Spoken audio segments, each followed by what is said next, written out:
तरावी की नमाज भी नमाज ही है ना।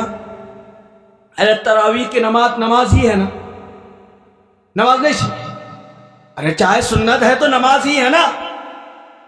हमारे यहाँ मुआशरे में जो 180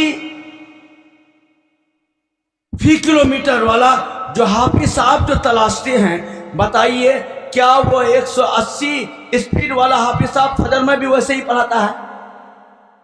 अरे हम लोग जो कुरान सुनते हैं, अगर हाफिज साहब 1 घंटा से 2 मिनट आगे कर दिया तो खैर नहीं है। मठुआ हाफिज साहब की पढ़े 2 मिनट 3 मिनट लेट के दिल की, यही है ना। अरे यही है ना। अगर वही हाफिज साहब जिस स्पीड में आप तरावी में उसको पढ़ने कहते हैं, फजर की नमाज में उसी स्पीड में पढ़े, तो वहां आप कहिएगा कि हाफिज साहब अगला कि कान कते जाना जो की जाना चाहिए, नहीं होता है। फजर की नमाज में आप उस किरात से उस रफ्तार से रोकते हैं और तरावी में कहते हैं कि नहीं बिल्कुल मुकम्मल फास्ट से पढ़िए। ये क्या बात है? नमाज वही है, नमाज यहां भी है, जो किरात वहां फर्ज है वही किरात यहां फर्ज है। स्पीड मतलूब नहीं है, बल्कि तजवीद और कवायद के साथ कुरान का पढ़ना मतलूब है। ये जो स्पीड वाला हाफिज साहब आप लोग तलाशते हैं, ये हमारे यहाँ कतई गलत है। 1 घंटा के अंदर, 1.25 घंटा के अंदर 20 रकत तरावी और 3 पारा कुरान। समझ में आता है कुछ? समझ में कुछ आता है? हम लोग तो समझते हैं कि सही से अगर पढ़ेगा तो 3 पारा कुरान 1 घंटा में नहीं पढ़ पाएगा। 3 पारा कुरान नहीं पढ़ पाएगा। आप 20 रकत तरावी, फिर तरवीहा, फिर वित्र भी, फिर दुआ भी 1 घंटा में आप पढ़ते हैं। क्या पढ़ते हैं? क्या समझ में आता है? बस अल्हम्दुलिल्लाह वलज़ानी।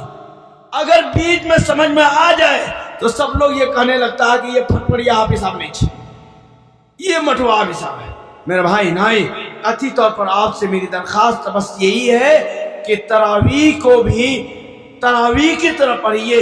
ऐसा कुरान पढ़ना जिससे कुछ समझ ही में ना आए, वो तरावी पढ़ने से क्या फायदा? उससे अच्छा आप सुन्नत तरावी पढ़ लीजिए, उससे अच्छा आप सुन्नत तरावी पढ़ लीजिए। नहीं, हाफिज साहब को भी ताकीद कीजिए, आप लोग भी ये तय कीजिए कि इंशाअल्लाह मुकम्मल रियायत के साथ, हाँ थोड़ी सी रफ्तार तेज हो जाए वो अलग मसला है। थोड़ी सी रफ्तार, चूंकि लंबी नमाज होती है, 20 रकात 22 रकात, 3 रकात वित्र भी उसमें पढ़ना होता है, तो थका हुआ भी रहता है। थोड़ी सी रफ्तार हो जाए, लेकिन रफ्तार के चक्कर में आपका कुरान गलत हो जाए, मुफ्ती साहब यहाँ बैठे हुए हैं, ऐसी गलती हो जाए जिससे माना में तब्दीली हो जाए, नमाजें नहीं होगी, नमाजें नहीं होगी। इसलिए मेरे भाई, मेरे दोस्तों, मेरे भाइयों, आपसे दरखास्त तमाम आज़ाद से ये है कि आप अपनी मस्जिद में हाफिज साहब मुकर्रर कीजिए और उनको कहिए कि आराम से पढ़िए। क्या जरूरत है 10 दिन में ख़त्म करने की?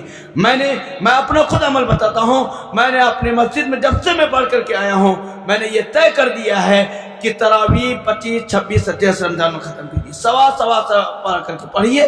पूरे रमजान पढ़ना है, तरावी हमको पढ़ना ही है, पूरे रमजान पढ़ना है। 25, 26, 27 रमजान को ख़त्म होती है, सवा पढ़ करके जब ख़त्म हो जाए, ख़त्म हो जाती है तरावी। और उसके बाद फिर ये होता है कि बाद में सुन्नत तरावी होती है। ये मेरे भाई, ये चंद बातें, चंद दरखास्तें आपसे थी। क्या आप लोगों को समझ में आया? अरे समझावा लहून, तरावी सही से पढ़िएगा इंशाअल्लाह।